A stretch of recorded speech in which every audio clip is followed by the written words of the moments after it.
Thank you very much. And I would like to thank the Summer School of the Scuola Normale for organizing this event and inviting me, and also salute the other distinguished panelists.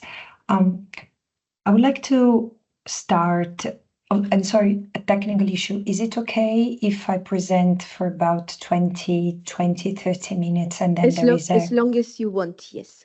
And then there is a Q&A, right? Yes, right. Okay, just wanted to confirm. So I would like to start, rather than directly from my work, my observation and facts and legal analysis, I would like to start from the title that you chose from this panel, which is Global Architecture of Injustice. Yes, it's the injustice. It's at the core of the matter and the horrid present that we are forcing the Palestinians to endure. And it's an architecture. It's structural, it's systemic, it's been building up over time, and it has become what it has become because of a number of factors, ideology, racism, which have fed a culture of impunity and systemic disrespect of the rule of law.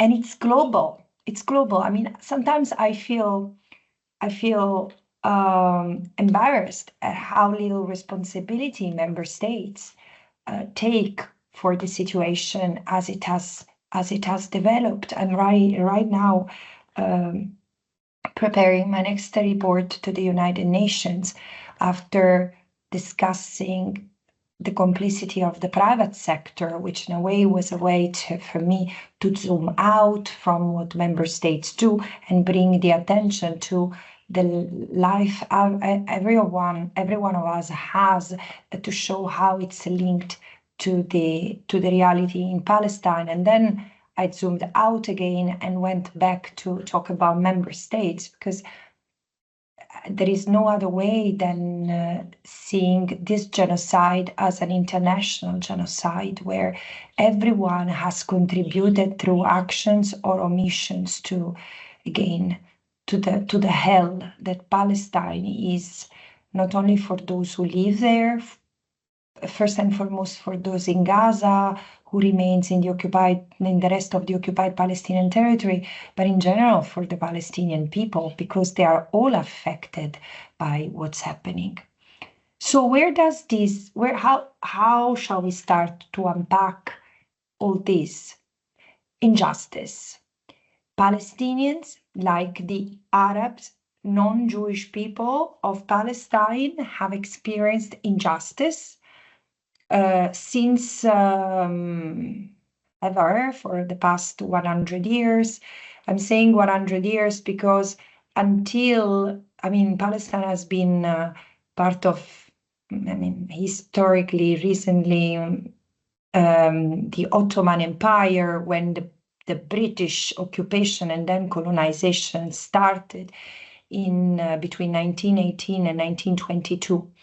And Great Britain is the first politically responsible for what has happened to the Palestinians, because protected by promises, having gained the trust of the local people through promises that then immediately were betrayed, Great Britain found itself in the position to give away the land of Palestine that was never theirs to give.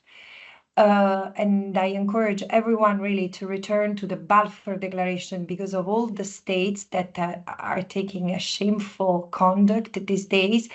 I point finger first and foremost at the UK, because just for the past they should have another kind of behavior vis-a-vis Palestine, vis-a-vis the multilateral order within the United Nations, etc. But however, Palestine,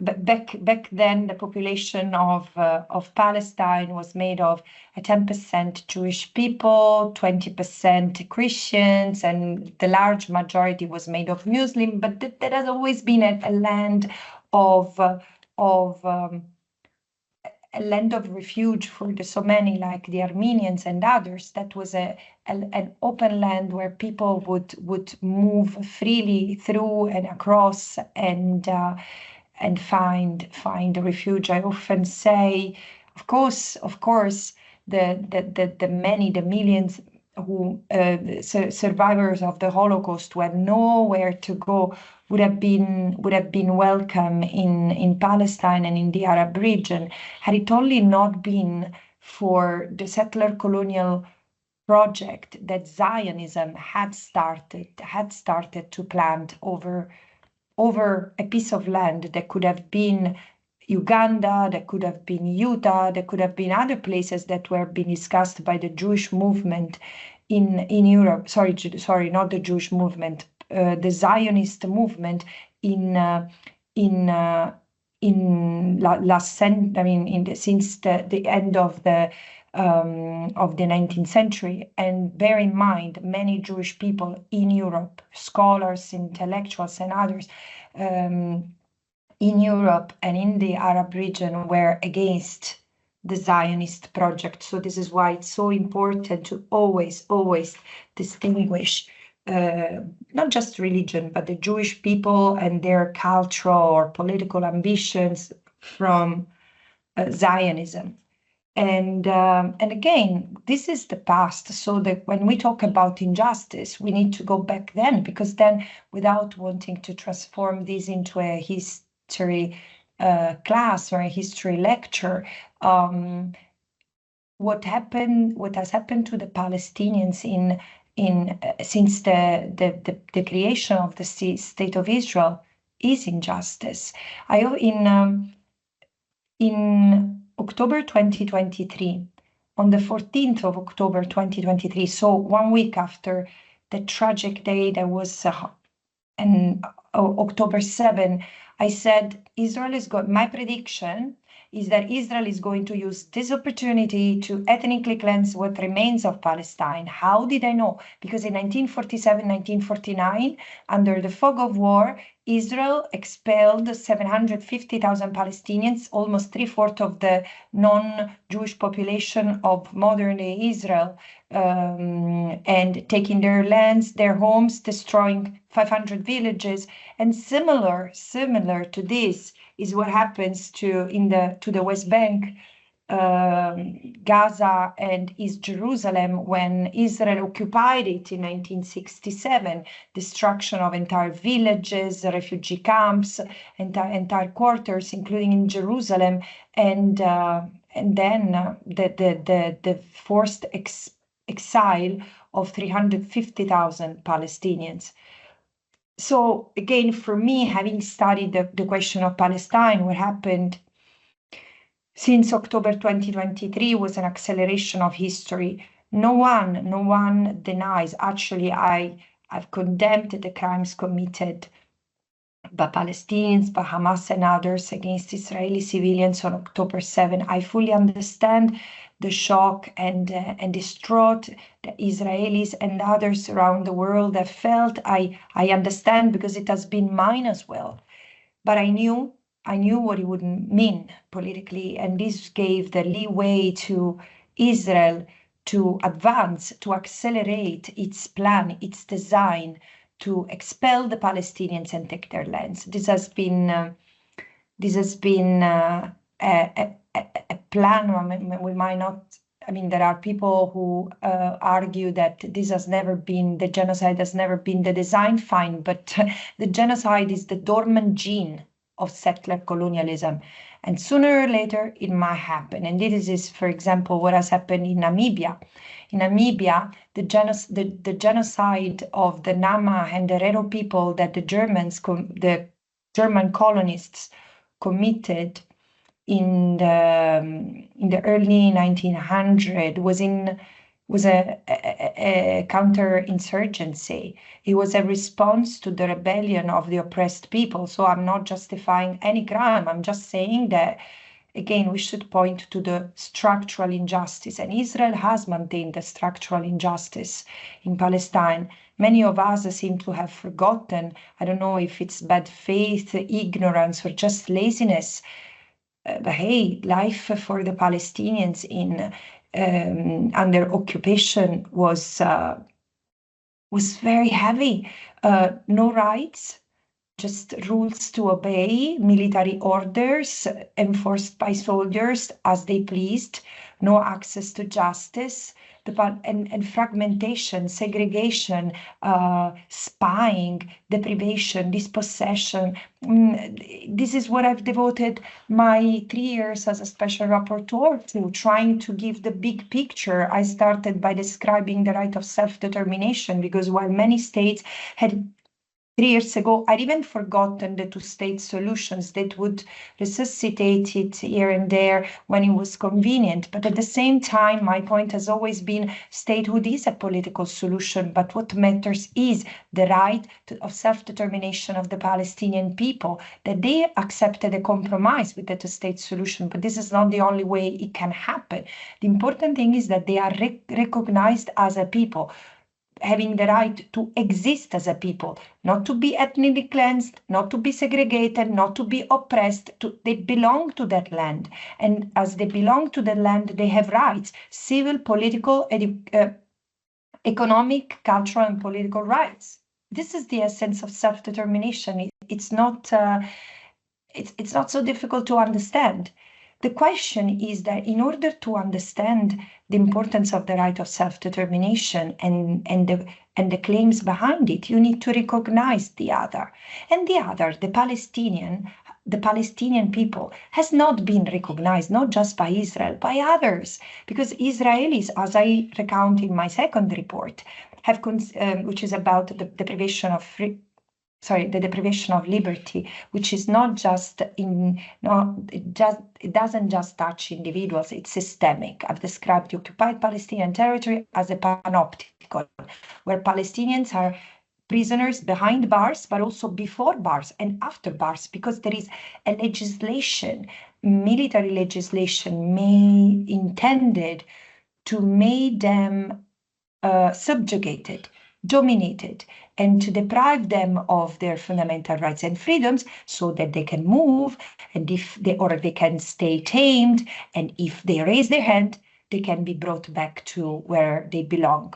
Total subjugation. And this is also the plan of, it was explicited in the election plan program of Smotrich. He was saying the Palestinians among us have the options: go away. If they stay, they are subjugated, they accept our superiority, otherwise they are killed.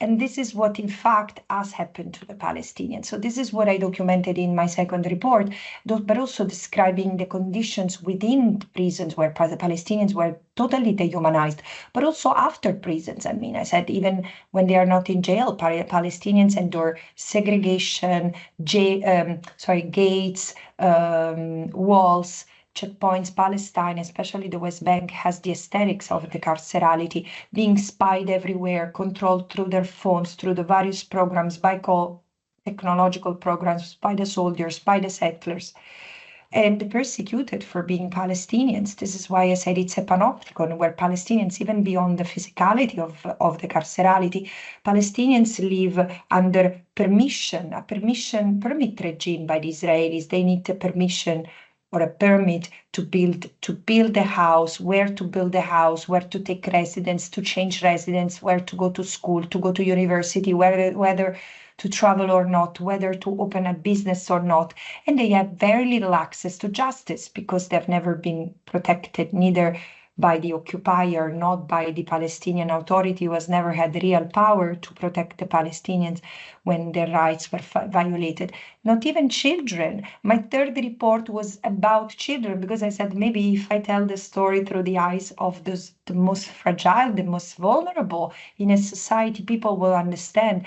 But no, because as a soldier says, when asked, why do you do this to children? Why do you arrest them when they are 5, 6 years old? Why do you put them in jail when they are 12 years old, without access to a lawyer, without access to their parents? Why do these kids have to be for days and weeks and often months in prison, in military jails? and often without reason. Because before they were massively arrested for throwing stones. Now the majorities, they are arrested because it's easy to put pressure on children, so they can tell who organizes what in their villages. And you know, that report where I was talking of children, and it was titled Unchilding, because this is for me what is childhood in Palestine, and I didn't create this word. It was used by Nadera Shahub Kevorkian, who's a Palestinian with Israeli citizenship, a criminologist, and it's true. I mean, Palestinians grow up without the lightness of being children. Their little shoulders have to carry the weight and the fear of dying or losing your parents because they are arrested or because they are killed, or losing your home, losing your school. I mean, and this is a collective trauma. This is not we are not talking of individuals here and there. This is what Palestinians have been enduring for generations, even if we were busy talking about something else. This is their life, and this is why I get very irritated by the sanctimony of our political leadership at every level, who condemned the Palestinians no matter what, and almost denies them the humanity of seeking help. Even from the flotilla, people like us, who are the only ones who frankly have put their body in the line, while our states violate international law, denying an intervention, neglecting their duties not to aid and assist a state which is committing illegal acts, all the more as they are crimes. Even that report didn't change the way we would look at Palestine. A genocide was necessary, right? Because now finally we are waking up from our slumber. We see more or less the Palestinians. And I wrote 2 reports about genocide. Genocide as colonial erasure, anatomy of genocide, which is 1.5 years. I wrote it 1.5 years ago already. And everything I've said has been proven true.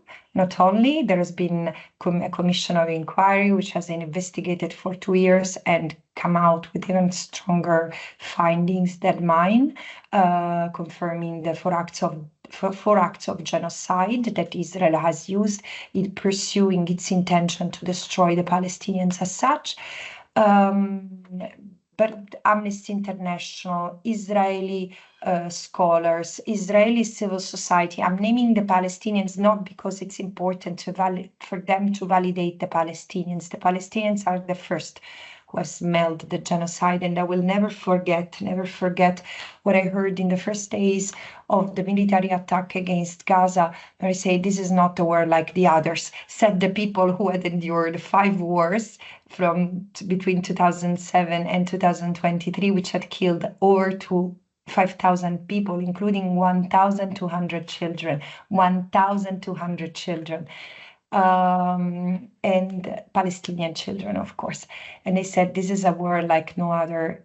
This is really here to destroy. Why? Because you can see that when there are no military objectives, and where there is no attention whatsoever to limit the collateral damages, not that Israel had ever done, but the violence was extreme since the beginning, since the 9th of October, and it was announced, we will bring the Palestine back to the Middle Age. It was said, we will punish the Amalek. Amalek is a biblical term that evoke the enemies of the Israelites. So the message is, go and destroy the Amalek, the mother, the suckling, the camel, and the donkey, and anything else around it.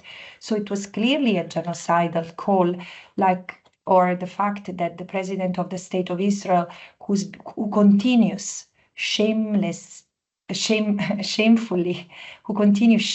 to be received by by political leaders, by heads of states. He's the one who said it's a nation responsible. He signed the bombs that have destroyed Gaza, and he's even named in the acts of proceeding for incitement to genocide, which is a crime under the Genocide Convention in the International Court of Justice. And I want to conclude this by saying it has been said what has not been said often, and I'm very happy, despite the sanctions, that my last report attracted to me. It doesn't matter in the bigger scheme of things and in the long arc of history. That the X aspect that had not been unpacked to the fullest, because we know how racism underpins the Israeli society and how it reverberates among the Palestinians. And this is, I'm not saying that Palestinians are all full of love toward Israelis. It's not about that. It's just that one is the oppressor, the other one is the oppressed, and there is no other way to resolve it other than balancing this situation and giving rights to those who do not have, and turning the privileges that others have into simple rights. But my last report exposes that many are profiting from the genocide. And the fact is that not just the Israeli industry, the Israeli business sector, no, it's the entire system, which involves universities, civilian businesses, banks, pension funds, on top of course, the military industry and big tech, who have been fully complicit in the Israeli genocide. So I would like to conclude here so that there is enough time for question and answer, hoping to have been able to explore all the themes summarized in the title of this panel, Global Architecture of Injustice. Because in order to undo that, now what we had is the global architecture of justice, and no one is jobless here. Students, academics, journalists, from any kind of professions, we are all called to a mission here, because this is, as I say, this is not the first genocide that happens under our nose, under our eyes. 6 million of Jewish Europeans were killed through discrimination, dehumanization, and then various means that made the genocide possible. But it happens. It started with the racial laws that we had passed in our own country at the time of the fascist dictatorship. And now we need to say we are the first case of a genocide being stopped, because we can do that by the people, for both the Palestinians who are being victims, slaughtered in this moment, but also for the Israelis, those who are struggling and standing with their own life against the genocide, against the occupation, against the apartheid. They are few, but they should not be invisibilized, and also for the others, because may they be forgiven for what they have done, and clearly they still not seen. Thank you.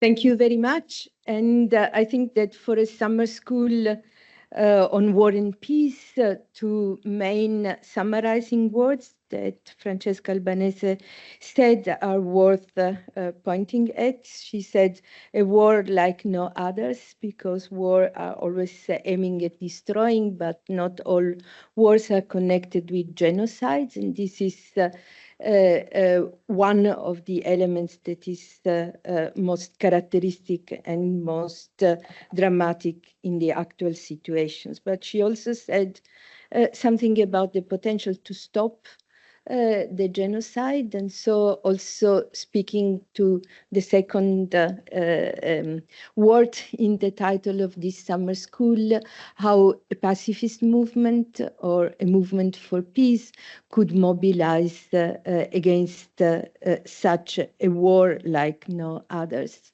So I open the floor for questions and answers. Because we had thought the discussion could go after the presentation of Paola, but if you have questions, you're welcome. So we have also at the table, I will introduce them later on, but for the moment we can say just briefly, Paola Caridi, Aris Bishara and Adil Kalkar, and Aris and Adil are at the Scuola Normale Superiore as researchers from Palestine. Adil, yes, the floor. Aris? First of all, I would like to thank you, Francesca. We love you, as Jawan Safadi wrote in his amazing song. And thank for SNS for organizing this event, really. I have, first of all, when I read your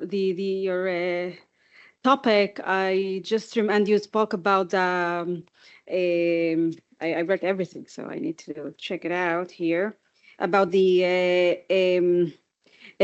Panopticon and Foucault, and you said about architecture, and I immediately go to the archaeology of knowledge, and I made archaeology of knowledge to archaeology of genocide and the autonomy of genocide that you wrote. And I think that not only Palestinians are behind bars before bars.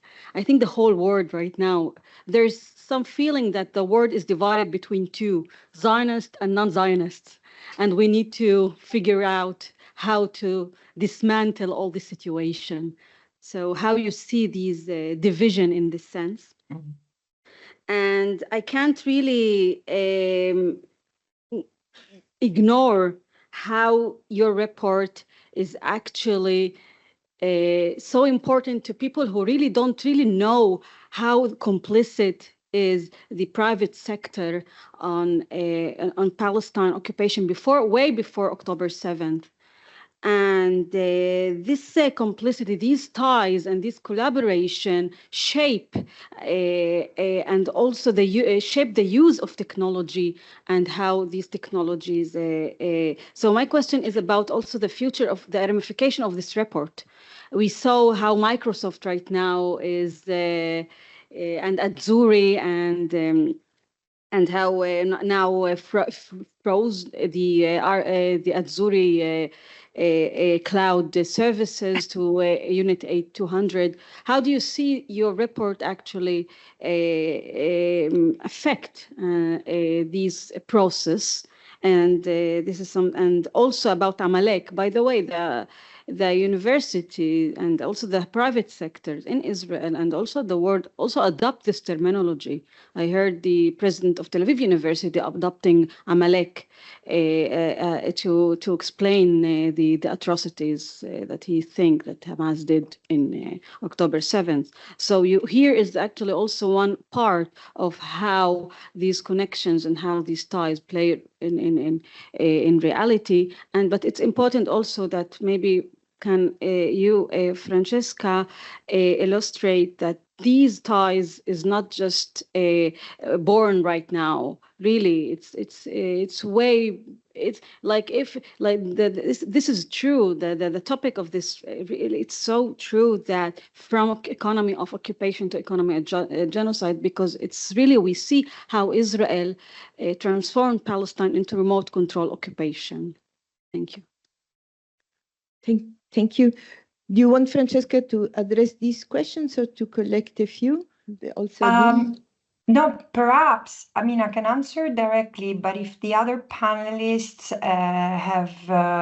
have comments or want to share now, and then we go to the floor as you wish. I will ask Adil then. Can you hear me?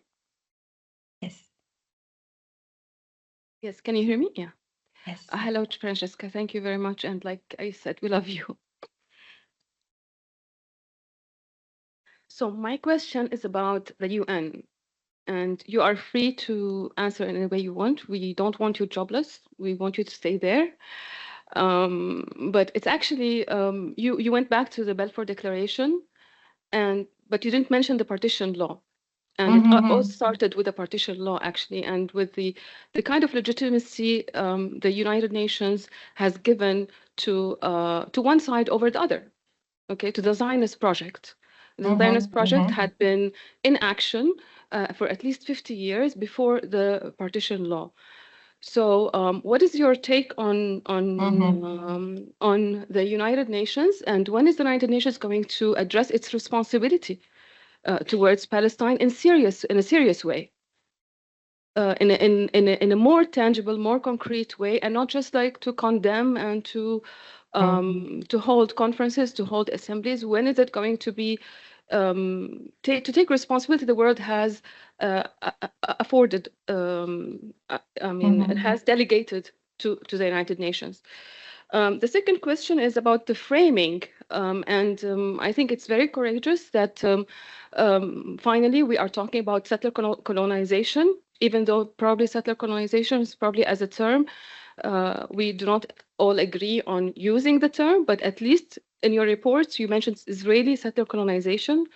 I would say also Zionist settler colonialism. My question is, do you explore the systemic and the systematic strategies, violations, and tactics that have been legalized by the institution, by legal institutions, and one of them is the United Nations, before October 2023. So do you explore the how these systemic regulations have actually contributed to the violence against Palestinians now? And the last question is on the right of resistance. How can we, don't you see that the condemnation of October 7 as a form of resistance is actually some sort of dehumanization of the Palestinians? Like Palestinians have no right to initiate a defense mechanism to defend themselves. So isn't that some sort of dehumanization for Palestinians? Thank you. So I give you the floor back, Francesca, and then we open later on the floor. Yeah, of course, I'd love to stay hours with you and continue to engage, and thanks for the words of love. It really touches me.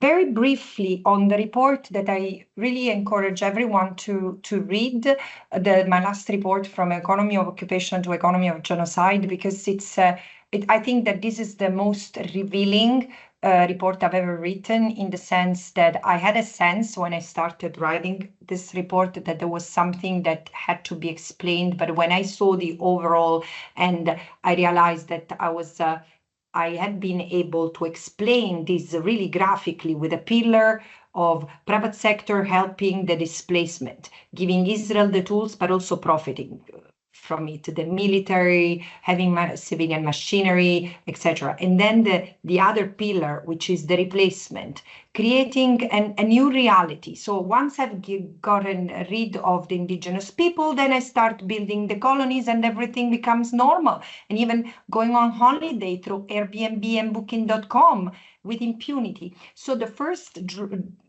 line I drew was that these companies, every company, banks, pension fund, any university who has remained engaged with Israel's occupation, and knowing that Israel's occupation is integral to Israel as a state, are in breach of their guiding principles on business and human rights, but they might also entail crimes. For example, think of the German cement company head Heidelberg, but I could mention other examples, who's there, who does businesses through the occupation and exploits the Palestinian quarries. Well, this is pillage. So it's not just that the company is normalizing the occupation. No, it's partaking into a crime. So this is why the entire private sector, including universities, should know that by dealing with the occupation, With Israel, they can contribute they can do three things. One, being directly linked to the occupation is already a violation of their commitment and ethical principles, which might lead them to face justice in their domestic courts or other proceedings. The second is, and this is the case, for example, for Airbnb and Booking.com, but although there is something more for them because they're really profiting under many legislations in Europe, using funds, using what you have gained through illegal activities is money laundering. So there are now various trials again in Europe, Airbnb, Booking.com, and others. Can you hear me? Oh yeah, and yes.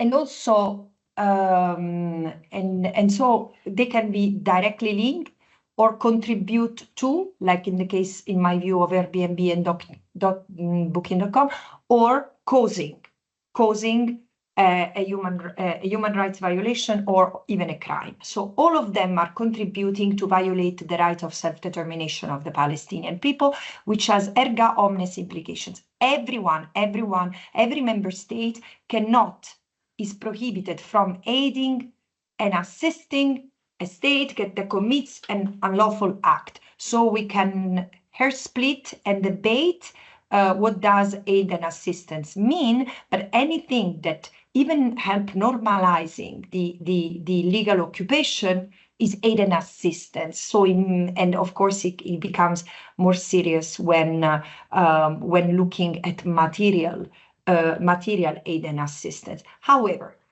in time of while Israel is facing proceedings for war crimes against humanity, and genocide, clearly it's more than a heightened. There is more than a heightened due diligence. You cannot, state or business, aid and assist a state like this other than facing forms of complicity, responsibility, and liability yourself. So this is something that has been spotted in my report and has helped, in a way, amplified, magnified the role of organizations like the BDS, Who Profits, SOMO, Profundo. There have been so many actors investigating the private sector, including the university, and have brought them together, giving an analysis and recommendations. This is to your question, Aris. I also think that this exposes a system, because what happens to Palestine is not unique to Palestine. I think that next in line, we could discuss about Congo.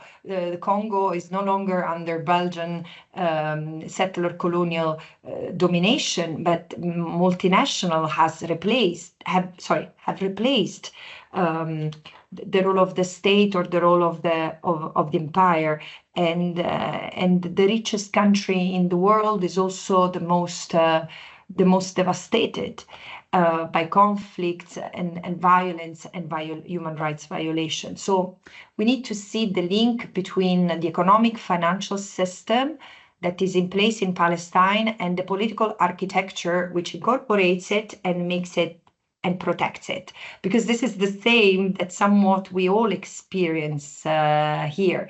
And this is why, in a way, it's compulsory to see it, but also it's necessary to see that we have to understand that we individuals have the tool to disengage. For example, to check where you put your money, what your banks does. Does your bank have investment in Israeli bonds?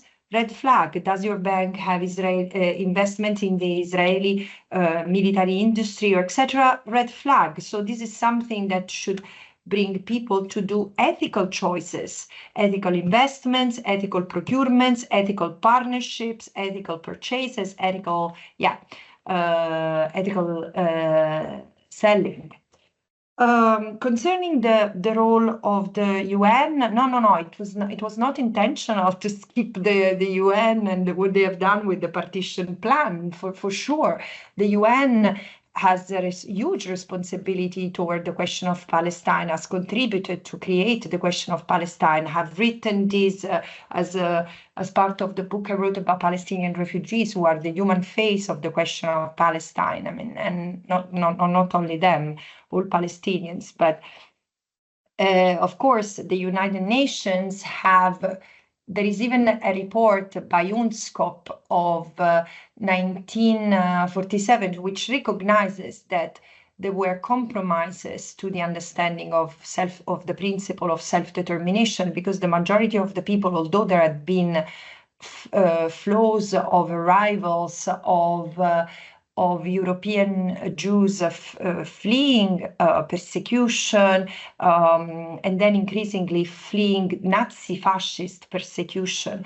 But the thing is that, again, there was not an arrival of refugees. There were the arrival of people who were integrated and even in a way exploited as part of a settler colonial project that the United Nations resolved by dividing the land. So, and back in 1947, let's say, if we have to relying on the statisticians and the historians of the time, it was clear that Zionist organizations had purchased or owned collectively like 60% of the private property. Now, I don't recall if this included the property of the Jews of Palestine, who are not Zionists. I mean, Zionists are those who came from outside, European Jews primarily. But again, yeah, we need to differentiate, and then I'll return to this Zionist from the Jewish people. The fact that many Jewish people can be Zionist shouldn't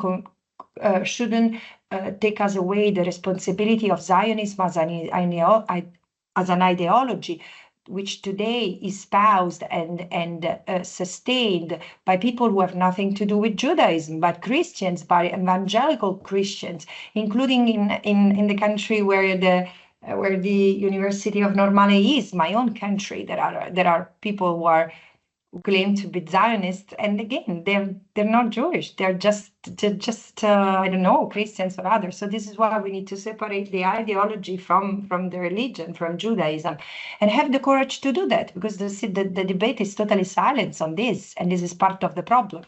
But however, what I can say on the United Nations is that 77 years ago, the United Nations were the equivalent, more or less, with some exceptions, of the settler colonial club, in the sense that the majority of member states were holding the majority of the countries who composed the United Nations today under colonial yoke. And it was only after the 60s that the system started to democratize, and with the decolonization, with the wars of independence, which were furious and extremely bloody in a number of cases. Think of Algeria. Would I today commend the acts of the resistance to the point that it killed civilians? Of course not. Of course not. I wish these people had not been pushed to do that, in fact. I wish the French had not colonized Algeria in the first place, in fact. And this is the critical issue. Look, there is no question. The atrocities that have been committed against Israelis on October 7 are crimes and should have been investigated, adjudicated, etc. But I've always said an illegal act of the resistance doesn't legitimize the resistance. Why an illegal act of an illegal occupier keeps on making the pile of crimes to be examined, investigated, and then adjudicated by international or domestic courts higher and higher. In the sense, I think that there is, especially in this part of the world, there has been a refusal to engage with the situation pre-October 7. Refusal. And I'm glad that Paola Caridi is here, because Paola, I've often referred to her, since she's one of the people who has written the most, who has written about Hamas and explaining what Hamas was, and not in her pages never justify Hamas. I mean, like me, people who have been to Gaza know Hamas was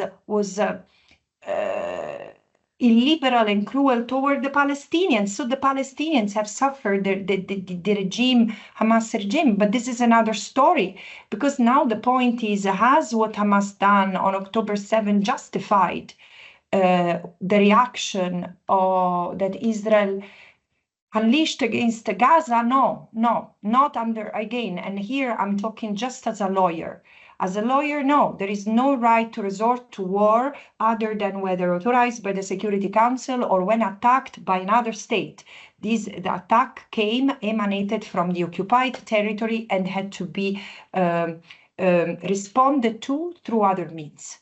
And instead, immediately it was revenge. After 1 year, it was still revenge. After 2 years, it's still revenge and still justified as such. So yeah, I mean, this speaks not just to the Israeli disrespect for Palestinian life. And I don't talk just of Netanyahu. It's not just about Netanyahu. There are soldiers who are fighting in this army less and less because they are tired. This is another case. There are people protesting in the street. They protest against Netanyahu. Only a few of them protest against the genocide, the permanent occupation, and the apartheid. Only a few of them, unfortunately, see what has been done to the Palestinians. So this is a reality that we need to keep in mind. And it's settler colonialism at core, because settler colonialism creates it's apartheid by default in terms of the legal regime that it requires. But of course, there is one in a dominant position of power and the others dominated, and this is what is to be undone, like it or not. Do I explore the responsibilities? I mean, how the UN carries its own racial bias? Not really. It's outside the scope of my mandate, but not that I'm not aware of it, and not that I don't try to challenge and push against it. Thank you. We have several people who want to intervene. Wow. How long do you have? How much time do you have, Francesca, to stay with us? Oops. I can say 15 minutes. Okay. Let's please, very short questions. Really questions, not and Daniela, help me. Also to single out the answer. Hi, can you hear me? Yeah. Okay, I'll be very, very brief. Based on your last report on the responsibility of the private sector, what is the potential and the role of transnational working class solidarity to stop and to counter the genocide? Because of course, every single one entity, the private entity in that report has workers. Mm-hmm. So what is the role? Yeah, thank you. I collect a few. Okay. I continue on a short question. Thank you so much. I am a student at Berlin universities, and we've published basically numerous reports on universities' complicity in basically the genocide and Israeli apartheid. We've shown that German universities have been part of missile projects, supported basically. I mean, the EU has, Erasmus program with Ariel University, Hebrew University, all on basically in settlements. So like blatant disregard of international law. And there are numerous of these examples. I know the German context best, but I guess Italy is, not too far from that. Basically, my question, you talk about the international law, and I really wonder what possibilities do we have there when we are basically doing all of the work, doing all of the research, showing it, but the international law, in my understanding, is built in a way that only people who have directly suffered from a specific crime can even go and hold basically these structures accountable. And the system is built in a way that these structural crimes, to my understanding so far, are not legally pursuable. Thank you. Thank you. I wanted to echo one thing that you mentioned about the origins of genocide and how genocide can be dormant. I think it's very important to understand it's implicit when one people is dehumanized and considered as nothing. So genocide is a matter of opportunity. So I wanted to ask you, what is the role of prevention and civic engagement on prevention when some facts are so clearly visible and documented on a daily basis. We have great access to information and to visuals of what is happening. And then I'm very curious about the response from other actors in the Middle East, because we talk a lot about the Western response, but I was curious about what civil society governments in the Middle East are doing, and also if it's possible other superpowers like China or other actors. Thank you. Yes. Hi, thank you, Francesca. Thank you very much for what you're doing. We were exploring this morning the dimensions, let's say, of intervention in the context of the UN. Sorry. How do you see this? And like, can this happen somehow? And linked to that, how do you see what Petro, Colombia's president, just said like a few days ago in terms of have a common response and maybe from the people if states are not ready to do so? Thank you. There were also two questions here. Can I? Hi, thank you so much for the presentation. I have a brief question. What are, in your opinion, the, if any, tangible outcomes of the ICJ case brought by South Africa? Questions here. Hi. Thank you for your intervention, and I wanted to ask you, usually we speak about the role of universities, and we think about science university who build weapons, etc. But actually, it's also very important, the role of human science universities. And I wanted to ask you, what was the role of Israeli Human Science University in building a narration that justified or hid genocide both inside the country but also outside? Hello, thank you very much again. I was very touched by your words when you said that after October the 7th, your thoughts were that Israel was going to cancel what remains of Palestine. And that were exactly my thoughts. Do you think that maybe Hamas didn't know what where they're going to trigger, or maybe that response was triggered on purpose out of the unspeakable suffering of the Palestinians, maybe to attract the attention of the rest of the world? Thank you. Thank you. And I would give the floor back to Francesca. So, thank you very much for all these questions. They're all very interesting, and unfortunately, I will have to be brief for reasons of time. I do think that there is a need for transnational solidarity, and it is forming. And at the same time, I think that we should explore right now as we speak, because a genocide, it's a crime like no others, in the sense that if we even close our eyes in the face of a genocide, what else? What are we as a humanity? In the sense, we shouldn't believe in the rules that we have given each other in the aftermath of the Second World War and the Holocaust.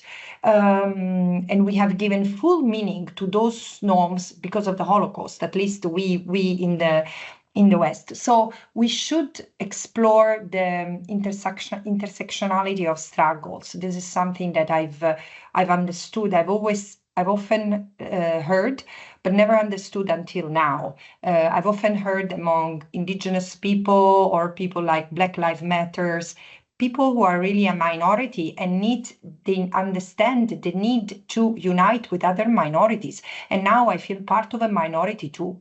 Maybe it's not a minority numerically, maybe we are not a minority, those who stand, because the world is divided between those who see the genocide and want to stop it, and those who see the genocide and either don't care or don't want to stop it. And so I do feel that we might be more to see the genocide and wanting to stop it, but are we ready to act? Because acting requires sacrifice.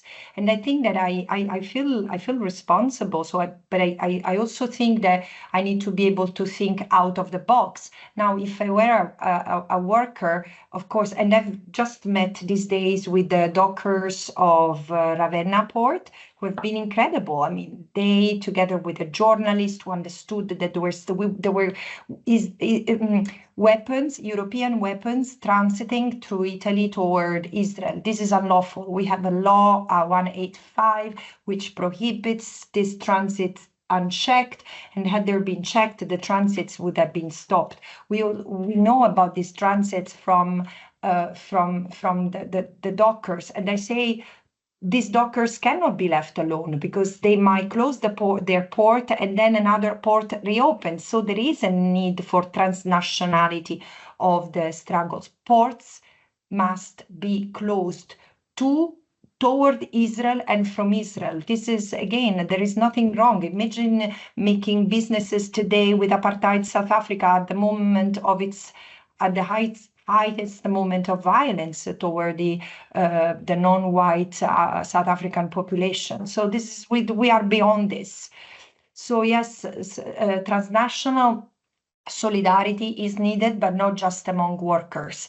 I say that I often observe students protesting in universities and doctors protesting in front of hospitals, and we probably need to be able to break these containers, break the silos, and unite and think together how to protect each other together. This is what humanity means, because humanity has been completely hijacked by an hyper-individualistic culture that doesn't allow us to take care of each other. And this is what takes me back to Palestine during the first Intifada, but even Palestine as it has remained, besides the parenthesis of the professionalization of solidarity, thanks to the arrival of European NGOs who gave them money to do human rights work, but then made them contingent upon not talking about the occupation, not talking about the crimes, etc., etc.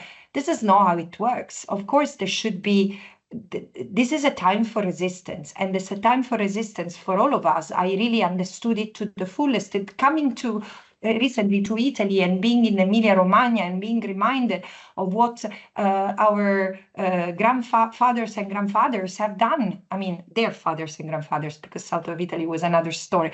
But what the partisans in this country have done to liberate us from fascism. And we cannot be so lazy today not to remember, first of all, not to recognize the dignity of the struggle of another people, but to understand that we live in a country, I mean, I talk to the Italians, but also to the Germans, it's the same. I mean, we live in countries in Europe where freedom of expression has been sacrificed in the name of anti-Semitism, while the very fact of interpreting the criticism to a state as anti-Semitism is a betrayal in and of its own of what anti-Semitism, the victims of anti-Semitism have suffered, first and foremost the victims of the Holocaust. But also freedom of action, freedom of association has been curtailed in the name of combating terrorism. So you see, Palestine has been a test for all of us for our freedoms. And it's at the moment I see German police beating, really, pardon the colloquial expression, but beating the hell out of people who are just asking for the end of a genocide. And same thing, I mean, I've seen the police aggressing Italians, but there should be a counter protest even bigger than the protest the day before. This is how you react. Well, it seems to me that we are all still sitting on our comfortable chairs instead of understanding the crisis that we are facing. We will all miss our rights when we will not have them anymore. And this is why I say we cannot leave it to the workers only. It is to be students, it is to be their professors, it is to be every citizen with an inch of dignity and respect for human life. I mean, this is really about preserving rights, not beyond Palestine. Concerning the international law is, I mean, I wouldn't say it's perfect as is, but it's as perfect as it can be. And there is a framework to punish the co-participation, complicity, and other kind of responsibilities with the crimes and other violations that Israel has committed. And Article 16 of the of the law on state responsibility speaks to that. So now what is to be done, the problem is not with the law, the problem is with the justiciability and the fact that, but it's starting even in Italy, there are lawyers and jurists, attorneys who are suing the government and also businesses for their complicity and the role that they have played in protecting Israel instead of stopping the genocide. So this is why there should be more justiciability or recourse to courts, because I think that this is really this will be the equivalent of the Nuremberg trials, like the fact that there should be trials in every country against those who have committed crimes and those who have Israelis and not, and those who have allowed those crimes to be committed or even profited from that. Concerning the dehumanization, the dehumanization is not perpetrated by the Palestinians. Look at this. I mean, we are talking for 2 years, I've been saying 4,000 children killed, 10,000 children killed, 15,000 children killed, 20,000 children killed. But it's Palestinians. And we do not react, because if in a public fora it was said 20,000 Israeli children killed, or 20,000 Italian children killed, or 20,000 German children killed, the question, this is what gives you the dimension of the dehumanization of the Palestinians. Their deaths do not register with us. Yes, we might have a little empathy, but it doesn't push us, it doesn't throw us out of our chairs and into the street to stop everything, because this is the moment to stop everything. We should have never got here. We have gone so far, and that makes me think that this is a test. This is a test for the future that will come. Why I don't blame Arab states as much as I blame the West, because Arab states are not democracies. Most of them are not democracies. And in fact, Greater Israel has already expanded to the point, as I was saying, of neutralizing, I think I said it before, Libya, Syria, and Iraq. Of course, there were dictatorships, but they were the dictatorship most critical and the greatest, posing the greatest challenge to Israel and the US expansionist design and policies in the Middle East. The others now are going along. So, I mean, you have, this is what I think. And I think this is why, because we still have our freedoms and we still live in liberal democracies or quasi-liberal democracies or quasi-democracies, we still have a window of opportunity and we need to move and organize now. So of course, political parties shouldn't be left out of this. They have a huge responsibility, but the point is how they are going to reconnect with the people whose trust they've lost. And this is something that, again, Palestine can be a test for a better future. I cannot comment on China, but I would like to, simply because I don't know, it's not that I don't want to say, it's just out of my research so far. But Uniting for Peace, it's a great idea if there are states who are there to uphold those commitments. It seems to me that a number of states, look at the Hague Group made primarily of Global South states, with today there is Spain who has joined. I hope there will be Slovenia as well, and then other European states. I would love to see Italy as part of this. There are states who are taking concrete measures like cutting economic ties, cutting military ties, and ensure accountability. Now, Uniting for Peace aims to have an intervention. An intervention is necessary, but I don't think that it will gain, and I totally support it. But meanwhile, it doesn't mean that if United for Peace doesn't happen, we have nothing to do. We need to stop commerce toward and from Israel. We need to stop ports from transferring goods. We need to go after the companies who produce those, especially military services, weapons, and make them accountable. This is what we have to do, because we have been providing and allowing transit of weapons that have destroyed Gaza. The outcome of the ICJ proceeding initiated by South Africa, I think that first of all it's symbolic. It's so incredible that South Africa, after breaking the chains of 300 years of colonialism, the last 50 years of which were officially named apartheid, managed to stand to do what the African, the Black African, sorry, no, the ANC leadership, it's not just the Black South African, it's the ANC leadership has always demanded that, and always claimed that there is no freedom for South Africa if there is no freedom from Palestine. And it's not the case that the lead legal expert of the team is of the legal team of South Africa is John Dugard, a South African judge and a distinguished jurist, and it's incredible because beyond symbols, it's important that we appreciate that other states are coming together to recognize that this is genocide. The way we understand what is genocide is changing also because of the work that the South African case has initiated, the South African proceeding has initiated. So it's different, like if it was in Bosnia and Bosnia and Herzegovina, where the case only started after the genocide, or whether when the genocide had made its utmost harm.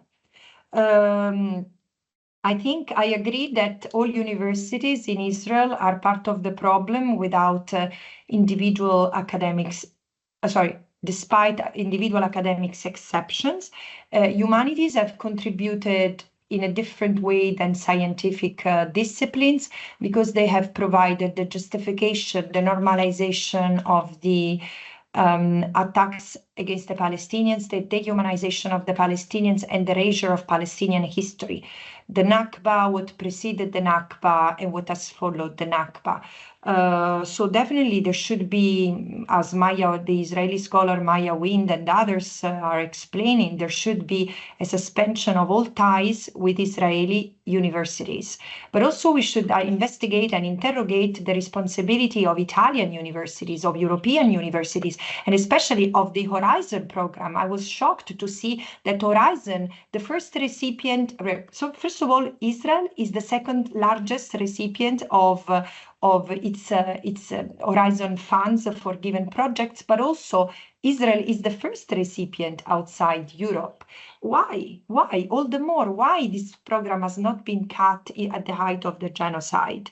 So, and many universities depend on Horizon funds that threaten to suspend funds in case of actions against Israel. So you see, I mean, it looks like a mafia.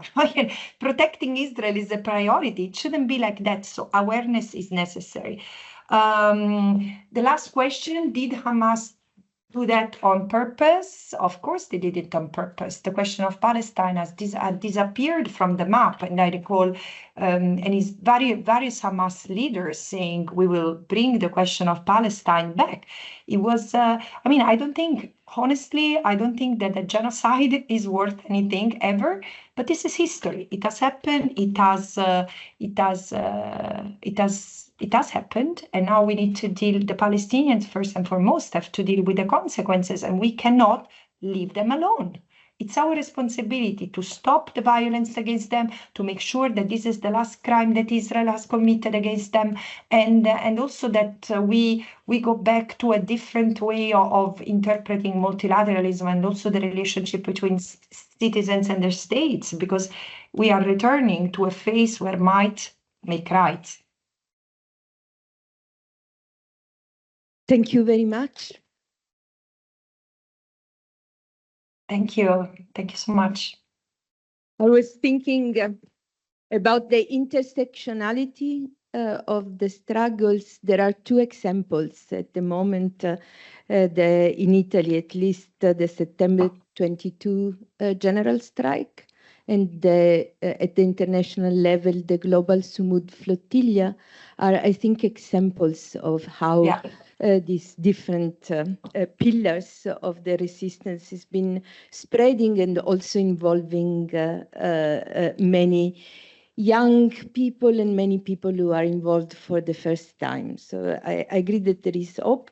We will discuss this also in this summer school on Friday with members of organizations that are very engaged in all these activities. For the moment, I just wanted to thank Francesca not only for having been here with us today, but also for having given us in these years so much critical knowledge, and also for courage and encouragement to us. So we all love you, Francesca, and we are very proud. Thank you. I'm really sorry I missed Aisa, Dil, and Paola, and all of you, but I will see you elsewhere, I understand. Bye-bye. For sure. Bye-bye. And I want to see all of you on October 12th at the Marcia della Pace. We have to be 1 million there. Bye.